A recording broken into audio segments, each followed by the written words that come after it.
Hello বন্ধুরা, welcome to my channel. আসসালামু আলাইকুম। আপনারা কেমন আছেন? আশা করি সবাই ভালো আছেন।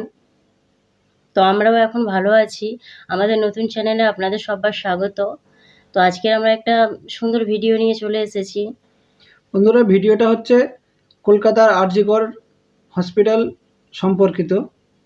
হসপিটালে যে দুর্ঘটনাটি ঘটেছে, দুর্ঘটনাটা নিয়ে যারা আন্দোলন করতে গিয়েছিল, ডাক্তাররা বা সাধারণ মানুষরা যারাই আন্দোলন করেছিল, তাদের উপরে যে হামলাটা হয়েছে বা হসপিটালের উপরে যে হামলাটা হয়েছে, তারা কিন্তু কোনো ডাক্তার ছিল না বা কোনো স্টুডেন্ট ছিল না, তারা আউট কোনো লোক ছিল। আমরা ভিডিওটা দেখে যেটা বুঝতে পেরেছি আর কি। তো আপনারাও ভিডিওটা দেখবেন, পুরো তথ্য, আসল তথ্যটাই আপনারা বুঝতে পারবেন। আমরাও বুঝতে পেরেছি, আপনারাও দেখবেন মনোযোগ দিয়ে। ভিডিওটা দেখলে পুরো রহস্যটাই বুঝতে পারবেন, আসল ঘটনাটা কি বা কি হয়েছে, কারাই বা আন্দোলন করতেছিল বা কারাই আন্দোলনকে ভাঙার চেষ্টা করছে, কারা হসপিটালে হামলা করেছে, সব কিছুই জানতে পারবে। আশা করি ভিডিওটা শেষ পর্যন্ত দেখবে, দেখলে পুরোটাই আপনাদের কাছে ক্লিয়ার হয়ে যাবে।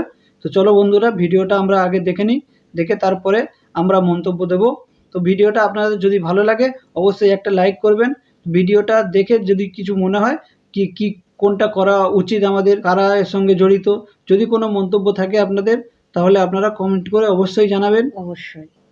আর আমরা সবাই চাই যে পরিস্থিতি যেন ভালো হয়, সব কিছু নর্মাল হয়ে যায়, বা যারা দুষ্কৃতীরা তারা যেন শাস্তি পায়, এবং যার উপরে অত্যাচার হয়েছে সে যেন সঠিক বিচার পায়। অবশ্যই যেন বিচার পায়।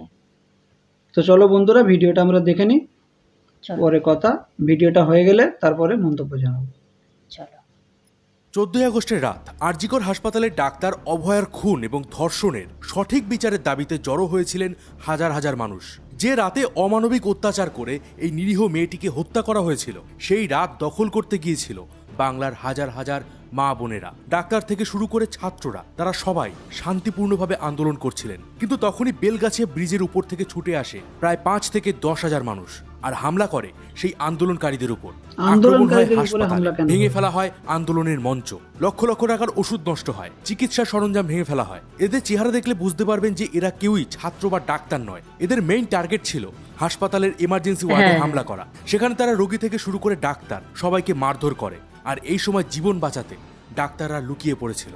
এই আক্রমণকারীরা হামলা করেছিল সেই হাসপাতালে যেখানে অভয়াকে প্রথমে ধর্ষণ এবং তারপরে নৃশংসভাবে খুন করা হয়েছিল। প্রশ্ন হলো, এরা কি তাহলে প্রমাণ লোপাট করতে এসেছিল? আর সব থেকে শকিং, আমার কাছে একটা ভিডিও এসেছে, তবে এটা সত্যতা কিন্তু আমি যাচাই করিনি, এটা আমি শুরুতেই বলে দিচ্ছি। এটাতে দেখা যাচ্ছে মেয়েদের হোস্টেলেও এই হামলাকারীরা ঢোকার চেষ্টা করেছিল। যে স্বাধীন রাতের জন্য মেয়েরা ডাক দিয়েছিল, সেই রাত হয়ে গেছে আজ লজ্জার রাত। মাত্র 1 মাস আগে বাংলাদেশের স্বৈরাচারী শাসক শেখ হাসিনার দুর্নীতির বিরুদ্ধে ছাত্ররা পথে আন্দোলন শুরু করেছিল। সেদিনও ছাত্রলীগের একদল দুষ্কৃতী আক্রমণ করেছিল হাসপাতালে। তারাও সেদিন এইভাবেই রোগী এবং ডাক্তারদের মারধর করেছিল। আশা করি আপনাদের সেই দিনের কথা মনে আছে। গতকাল রাতে আমাদের রাজ্যে, আমাদের কলকাতা শহরে ঠিক সেইভাবে হামলা হয়েছে হাসপাতালে। হামলা হয়েছে ডাক্তার, রোগী এবং আন্দোলনকারীদের উপরে। তবে এই হামলায় সাধারণ মানুষের পাশাপাশি পুলিশের উপরেও হামলা হয়েছে। পুলিশের গাড়ির উপর আক্রমণ হয়, তাদের উপর ইট বৃষ্টি হয়, আর চলতে থাকে ক্রমাগত অ্যাটাক। রক্তাক্ত হয় পুলিশ। কিন্তু প্রশ্ন হলো যে 14 আগস্টের রাতে যে মেয়েরা আন্দোলন করবে, সেটা তো আগে থেকেই ঠিক হয়েছিল। তাহলে কেন প্রত্যেকটা জায়গায় পর্যাপ্ত পরিমাণে পুলিশ ফোর্স ছিল না? কেন রাজ্যের পুলিশ মন্ত্রী আগে থেকে পর্যাপ্ত ব্যবস্থা নেয়নি? উল্টে জুনিয়র ডাক্তাররা বলছেন যে যখন এই হামলাকারীরা হাসপাতালে ঢোকার চেষ্টা করছিল, পুলিশ তাদেরকে আটকানোর কোনো রকম চেষ্টা করেনি। কেন? এই হামলা কি সাধারণ মানুষদের ধ্যান অন্যদিকে ঘুরিয়ে দেওয়ার জন্য করা হয়েছে? কলকাতা পুলিশের গোয়েন্দা বিভাগের সুনাম কিন্তু আমরা অনেকেই শুনেছি। তাহলে কলকাতা পুলিশ কেন এই আক্রমণের আগে থেকে টের পেল না? কেন এই হামলাকারীরা হাসপাতালের ভেতরে ঢুকেছিল, যে হাসপাতালে অভয়াকে হত্যা করা হয়েছিল? কেন বারবার সিস্টেমেটিক্যালি এই খুন এবং ধর্ষণের প্রমাণ লোপাট করার চেষ্টা হচ্ছে? আজ স্বাধীনতা দিবস, কিন্তু কাল রাতে যা হয়েছে সেটা কোনোদিনই একটা স্বাধীন দেশে হওয়া উচিত নয়। একজন মানুষের আন্দোলন করা তার বেসিক রাইট, আর এই রাইটস আমাদের দেশের সংবিধান আমাদের দিয়েছে।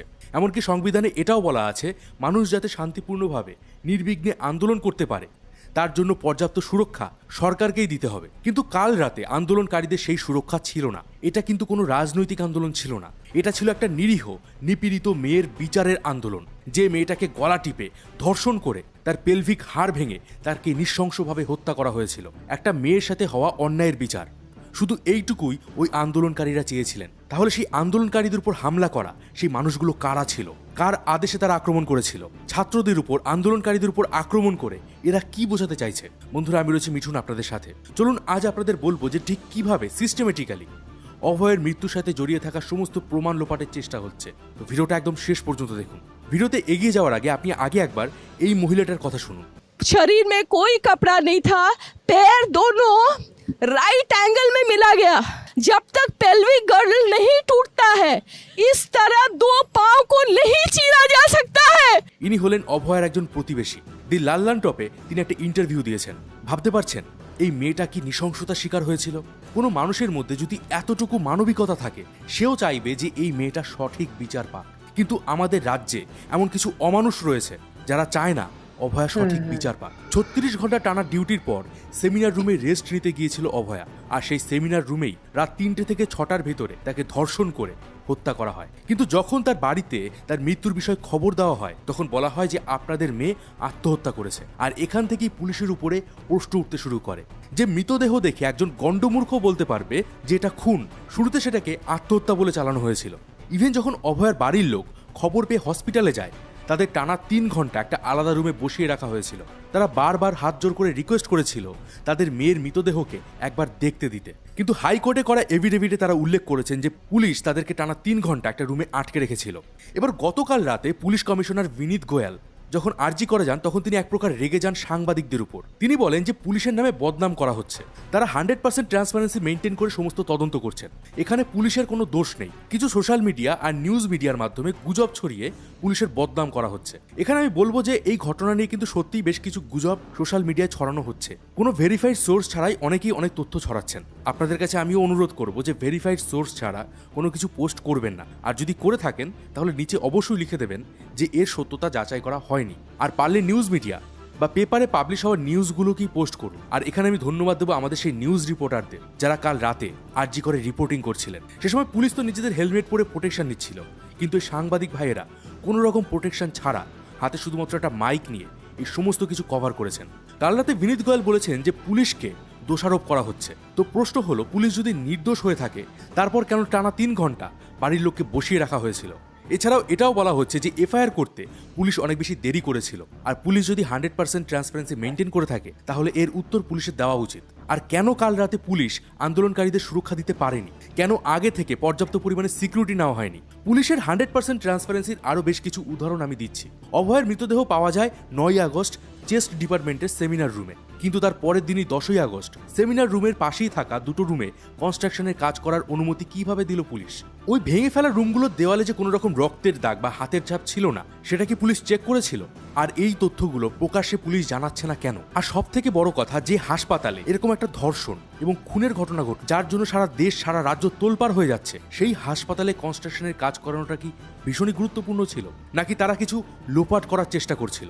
কলকাতা পুলিশের ক্রেডিবিলিটির আরও একটা উদাহরণ দিচ্ছি। যে লোকটাকে এখনো পর্যন্ত এই হত্যাকাণ্ডে ধরা হয়েছে, সেই সঞ্জয় রায়, সে কিভাবে একজন সিভিক ভলেন্টিয়ার হয়ে কলকাতা পুলিশের 4th ব্যাটালিয়নের ব্যারাকে থাকতো? এর উত্তরও পুলিশকে দিতে হবে।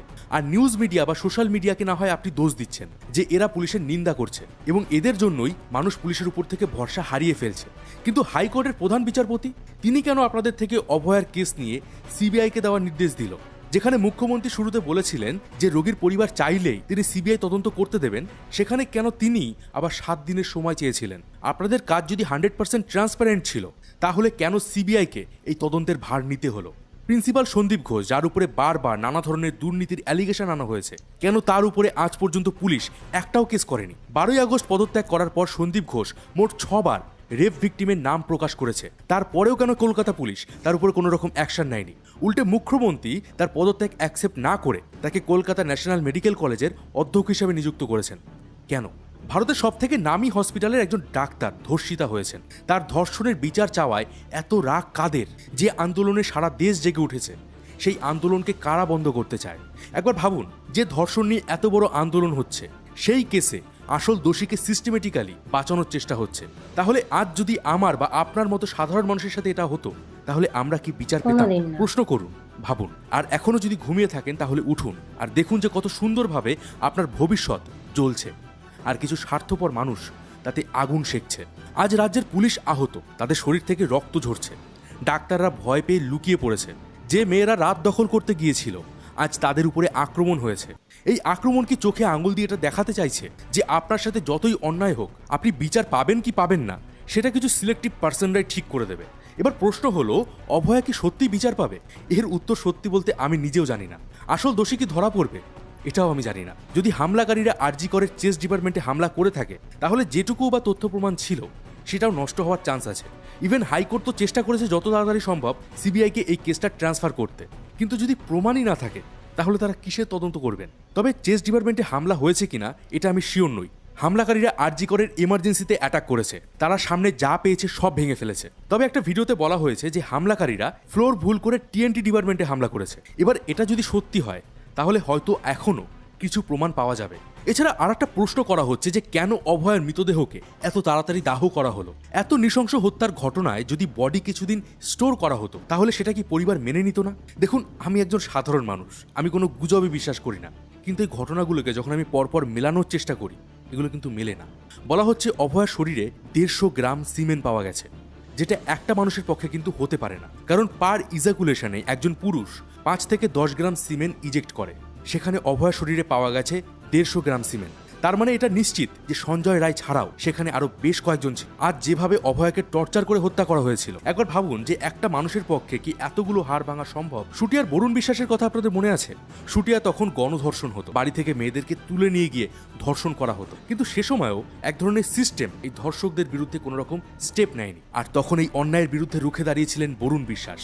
বরুণ বিশ্বাস সেদিন তার সাহসিকতার জন্য গুলি খেয়েছিলেন, মারা গিয়েছিলেন, কিন্তু তার মৃত্যু তার গ্রামকে সুরক্ষিত করেছিল। আজ বাংলার ঘরে ঘরে এরকম একজন করে বরুণ বিশ্বাসের ভীষণভাবে প্রয়োজন। সবশেষে আমি আবারও বলবো, সাধারণ মানুষের যেমন পুলিশের উপর ভরসা রাখা উচিত, তেমনি পুলিশেরও উচিত প্রকৃতপক্ষের ট্রান্সপারেন্সি মেনটেন করা। আর অডিয়েন্সদের বলবো যে আজ যদি এই ধর্ষণের বিচার না হয় তাহলে একবার ভেবে দেখুন, আমরা তো সাধারণ মানুষ, আমাদের মা বোনদের কে বাঁচাবে? তাই এই ধর্ষণকে নর্মালাইজ হতে দেবেন না। আর জুনিয়র ডাক্তাররা অলরেডি জানিয়েছে যে তারা এই আন্দোলন চালিয়ে যাবে। এই হামলা তাদের আন্দোলনকে বন্ধ করতে পারবে না। তাই আমাদের মতো সাধারণ মানুষের উচিত এই আন্দোলনের সাথে নিজেদের যুক্ত হওয়া এবং অবশ্যই সেই আন্দোলন যেন শান্তিপূর্ণ হয়। আচ্ছা, আপনার কি মনে হয় কোনো বড় মাপের প্রভাবশালীকে বাঁচানোর জন্যই কি এই সম্পূর্ণ কেসটাকে ধামাচাপা দেওয়ার চেষ্টা করা হচ্ছে, নাকি কলকাতা পুলিশ কমিশনার বিনীত গোয়েলের মতো আপনিও মনে করেন যে পুলিশ 100% ট্রান্সপারেন্সি মেনটেন করেছে? কমেন্ট বক্সে আপনার মতামত জানান। আমি এই ভিডিওতে দেওয়া সমস্ত তথ্যের সোর্স নিচে ডেসক্রিপশন বক্সে দিয়ে দেবো। এখানে কোনোটাই আমার নিজের মন গড়া কথা নয়, একজন সাধারণ মানুষ হিসাবে আরেকজন সাধারণ মানুষের সাথে সরাসরি কথা বললাম। ভিডিওটা যত পারুন বেশি বেশি করে শেয়ার করুন, যারা এই বিষয়ে জানান এবং মা বোনের সম্মান বাঁচাতে এগিয়ে আসুন। সোশ্যাল মিডিয়ায় জাস্টিস ফর অভয়া পোস্ট করুন। দেখা হবে পরের ভিডিওতে, ততদিন ভালো থাকবেন, সুস্থ থাকবেন। আর আমি ছিলাম মিঠুন আপনাদের সাথে। তো বন্ধুরা, ভিডিওটা আপনারা দেখলেন, কেমন লাগলো, কোন পার্টটা ভালো লাগলো, কোন কথাটা ভালো লেগেছে, কোন জিনিসটা ঠিক, কোনটা উচিত কোনটা উচিত নয়, সেটা আপনারা কমেন্ট বক্সে জানাতে কিন্তু ভুলবেন না, অবশ্যই জানাবেন। আর বেশি করে শেয়ার করে দেবেন যাতে সবাই দেখতে পায়। অবশ্যই বন্ধুরা, তো ভিডিওটা আজকে এই পর্যন্ত শেষ। তো বন্ধুরা, দেখা হবে পরে কালকে অন্য কোনো একটা ভিডিও নিয়ে। আমরা সবাই চাই পরিস্থিতি যেন ভালো হয়ে যায় আর মেয়েটি যেন সঠিক বিচারটা পায়। অবশ্যই, এটা অবশ্যই। সবাই কমেন্ট করে জানাবেন যে মেয়েটি সঠিক যেন বিচার পায়। তো আমাদের ভিডিও আজকের এই পর্যন্ত শেষ, আবার পরে নেক্সট দেখা হবে। ভালো থাকবেন, সুস্থ সুস্থ থাকবেন। থাকবেন। টাটা, আল্লাহ হাফেজ।